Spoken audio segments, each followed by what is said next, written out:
আসসালামু আলাইকুম। কি অবস্থা ভাইয়ারা? এই সমাজে আমি সৎভাবে চলি। আমি খারাপ থেকে বিরত থাকি, মানুষকে ঠকানি থেকে বিরত থাকি। এই জন্যে আমি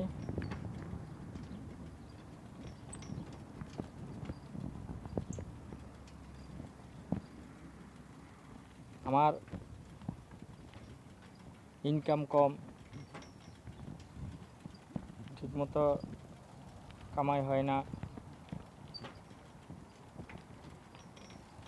ঠিকমতো পরিবারে টাকা পয়সা দিতে পারি না।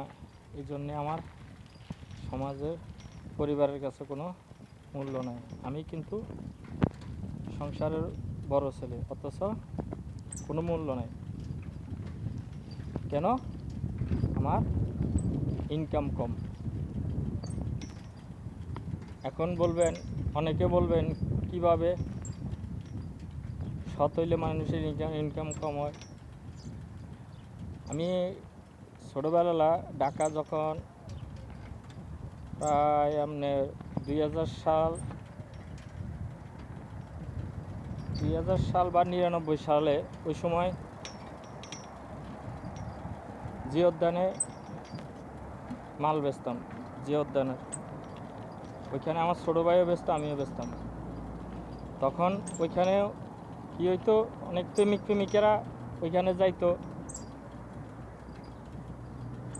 গেলে কী হইতো, পরে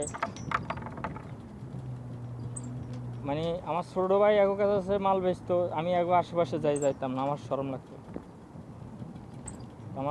লাগতো, আমি এগো আশেপাশে যাইতাম না।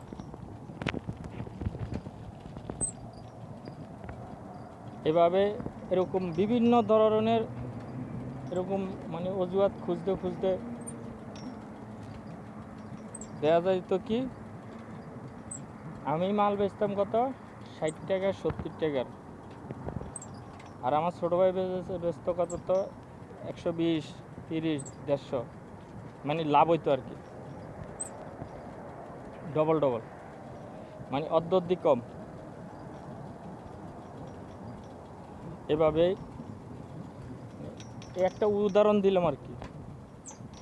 এইভাবেই আমার মানে আমার পরিবারের কাছে, আত্মীয় স্বজনের কাছে আমার মানে মূল্য নাই। আমার ইনকাম কম, আমার মূল্য কম। যাই হোক, আপনাদের কি মতামত তা পেশ করবেন আর কি।